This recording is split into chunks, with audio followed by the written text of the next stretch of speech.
Hello students, आज start करते हैं चैप्टर 2 मैथ्स लीनियर इक्वेशन से। सबसे पहले what is linear equation. Linear equation मैंने आपको जैसे लेक्चर्स जब मैंने लिए थे तब आपको समझाया था।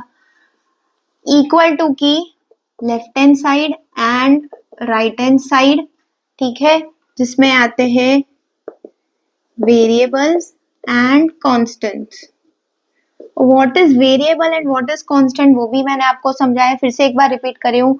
वेरिएबल्स यानी जिसकी वैल्यूज चेंज हो रही हो, जैसे कोई भी स्मॉल अल्फाबेट्स हो गए, ए से लेके जेड, एक्स, वाई और जेड तक, और कांस्टेंट जिसकी वैल्यू सेम रहेगी पूरे इक्वेशन के थ्रू। अलग अलग नंबर्स जैसे 1 2 3 अप टू इंफिनिटी, ठीक है। इक्वेशन सॉल्व करने के कुछ रूल्स है जो मैं समझा रही हूँ, क्योंकि बहुत सारे बच्चों को वही प्रॉब्लम होता है। जैसे फर्स्ट रूल है, इक्वेशन की अगर लेफ्ट हैंड साइड पे प्लस है तो वो जब राइट हैंड साइड पे ट्रांसपोज होगा वो हो जाएगा माइनस। अगर वो माइनस है तो हो जाएगा प्लस। अगर वो डिवीजन में है तो हो जाएगा मल्टीप्लिकेशन में, और अगर मल्टीप्लिकेशन में है तो हो जाएगा डिवीजन में। यानी ये डिनोमिनेटर में है तो जाएगा न्यूमरेटर में, और न्यूमरेटर में है तो जाएगा डिनोमिनेटर में। ये चार जो रूल्स है वो बहुत इंपॉर्टेंट है लीनियर इक्वेशन के लिए। और भी सारे रूल्स है, जैसे जैसे हम सम्स करते जाएंगे वैसे वैसे मैं समझाते जाऊंगी, लेकिन बेसिक ये चार रूल्स हमें याद रखने हैं, ठीक है। मैं इसको साइड में लिख के रखती हूँ बोर्ड के, तो हम जब सम्स सॉल्व करेंगे आपको आसानी रहेगी।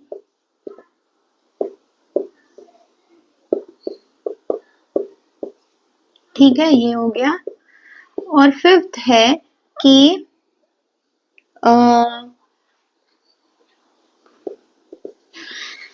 like terms will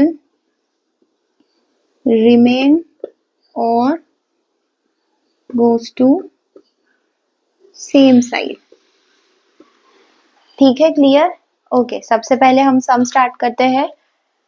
एक्सरसाइज आज 2.1 करेंगे। 2.1 का फर्स्ट क्वेश्चन है, that is 3x minus 2x is equals to 3x is equals to 2x plus 18। Therefore, अभी क्या होगा देखिए, आराम से मैं समझा रही हूँ। ये दोनों हुए लाइक टर्म्स। लाइक टर्म्स क्या होने चाहिए, सेम साइड पे, या अगर नहीं है तो सेम साइड पे जाने चाहिए। हम लेते हैं उसको LHS साइड, तो क्या होगा 3x minus 2x is equals to 18।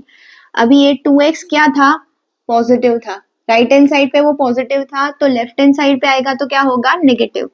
वही हुआ, नेगेटिव हुआ, ठीक है। सो x is equals to 18 answer. Clear. मैं हर एक सम के बाद थोड़ा पॉज लूंगी ताकि आप ये सम्स का स्क्रीनशॉट लेके इसको आपकी बुक में कॉपी कर सकते हैं। होमवर्क के लिए जितने भी सम मैं करवाती जाऊंगी उतने आपको कॉपी करने अपनी होमवर्क बुक में, सेम सम्स। क्लियर, फटाफट से स्क्रीनशॉट ले लीजिए। चलिए, सम नंबर 2 वो है 5t minus 3 is equals to 3t minus 5। बहुत सारे पेरेंट्स ऐसे हैं जो बच्चों को घर पे पढ़ाते हैं या उन्हें गाइडेंस देते हैं, तो अक्सर उनके भी कॉल आते हैं कि मैम ये स्टेप में आपने क्या किया है, हमें नहीं समझ में आ रहा है, अगर मुझे कुछ समझाना है तो कुछ रूल या कुछ हो तो हमें बताइए। तो मैंने तब उन्हें बोला था कि मेरे वीडियोस आएंगे, जब मेरे वीडियोस आए तो आप उसमें से देख सकते हैं। तो ये पेरेंट्स के लिए भी इजी हो जाएगा अगर मैं रूल्स यहाँ पे लिख रही हूँ तो, ठीक है। लाइक टर्म्स सेम साइड, तो वेरिएबल वाला एक साइड आ जाएगा, तो 3t यहाँ पे पॉजिटिव है, ठीक है। यहाँ पे आएगा LHS साइड तो क्या होगा, वो नेगेटिव हो जाएगा। और तभी जो LHS साइड पे -3 है वो RHS साइड पे जाएगा, राइट हैंड साइड पे, तो वो हो जाएगा पॉजिटिव। तो ये होगा positive answer 2t is equals to -2, therefore t is equals to -2 upon 2, therefore t is equals to -1. अच्छा, बहुत सारी स्कूल में इसके पीछे यहाँ पे ब्रैकेट्स में रूल्स लिखवाते हैं। अगर आपकी स्कूल लिखवा रही है तो मैं एक एग्जांपल इसमें दिखा देती हूँ। यहाँ पे हमने क्या किया, जो किया है उसको वर्ड्स में लिखना है। फर्स्ट स्टेप हमने यहाँ पे क्या किया, 3t को कहाँ पे लाए, लेफ्ट हैंड साइड, तो उसे बोलते हैं transposing 3t, positive 3t to LHS side. और दूसरा हमने किया ट्रांसपोजिंग उसके साथ -3 को राइट हैंड साइड पे। ठीक है, ये रूल्स है जो आपको ब्रैकेट्स में लिखने होते हैं। क्लियर? फटाफट से इसको स्क्रीनशॉट ले लीजिए ताकि आप लिख पाए।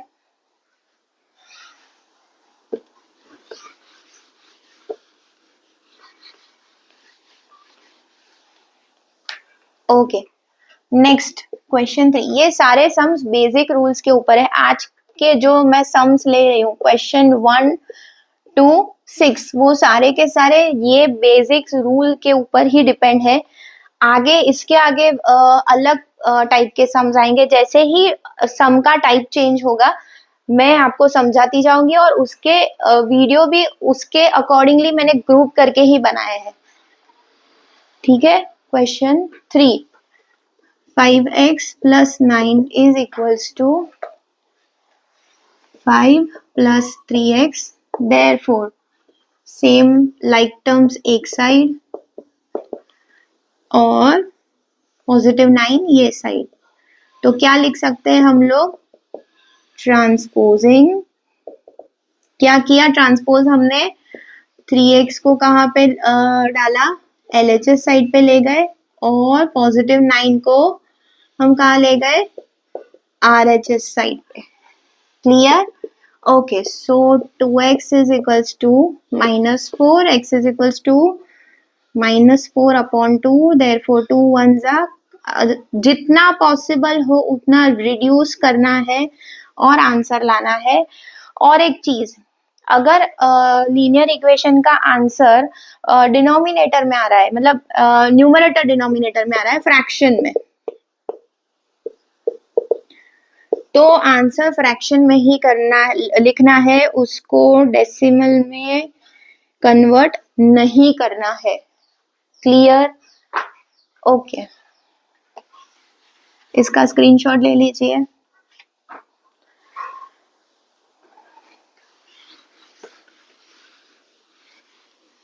चलिए next question 4। Question 4 is 4z plus 3 is equals to 6 plus 2z, therefore ये जाएगा LHS साइड पे, 4z minus 2z, ये जाएगा राइट हैंड साइड पे, 6 minus 3, 4 minus 2 that is 2z, 6 minus 3 that is 3, therefore z is equals to 3 upon 2। अभी मैंने बोला जैसे ये आंसर आ रहा है फ्रैक्शन में, हमें इसको डेसिमल में कन्वर्ट नहीं करना है, यही आंसर रखना है। ठीक है, बहुत सारे बच्चे टेस्ट में या एग्जाम में डेसिमल में आंसर ले आते हैं, जो कि गलत है। लीनियर इक्वेशन का आंसर फ्रैक्शन में ही आएगा, डेसिमल में कभी नहीं आएगा। क्लियर? इसका स्क्रीनशॉट ले लिया। Next sum, question 5, 2x minus 1 is equals to 14 minus x, therefore 2x minus 1 जाएगा तो क्या होगा, +1 हो जाएगा, और 14 यहाँ से left hand side, -1 left hand side से राइट हैंड साइड पर जाएगा 14 के पास, तो होगा +1।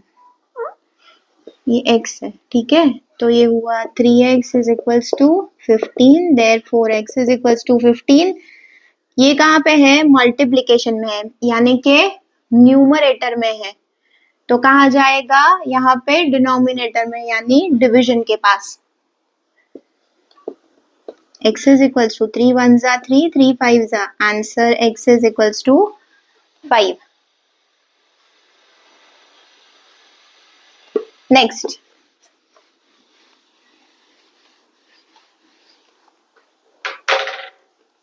6. अब ये नेक्स्ट अलग रूल के ऊपर क्वेश्चन है. 8x plus 4 is equals to 3 into x minus 1 plus 7. ठीक है. रूल नंबर 6, बोर्ड मास का यूज करना है और सबसे पहले ब्रैकेट ओपन करना है. ठीक है. सो 8x plus 4 is equals to 3x minus 3 plus 7. Clear students. Next, अभी यहाँ पे जो पहले LHS के साइड अगर कुछ सिंप्लीफाई करना है तो वो पहले करेंगे. 8x plus 4 is equals to 3x plus minus minus 7 minus 3 4 और ग्रेटर की साइन. अब ये नॉर्मल इक्वेशन जैसा हो गया. इसको लाएंगे लेफ्ट हैंड साइड और इसको ले जाएंगे राइट हैंड साइड. तो 8x minus 3x is equals to 4 minus 4. 5x is equals to 0. Therefore x is equals to 0/5. 0 को किसी भी नंबर से डिवाइड कर ले, आंसर 0 ही आएगा. So my answer is x is equals to 0. Clear. तो आज के सारे के सारे क्वेश्चंस आपको होमवर्क बुक में अपनी लिखने हैं, कॉपी करने हैं. ठीक है. इसके रिलेटेड कोई सम्स अगर मुझे मिलेंगे तो मैं आपको मैसेज या PDF फॉर्म में भेजूंगी ताकि आप प्रैक्टिस कर पाए और ज्यादा.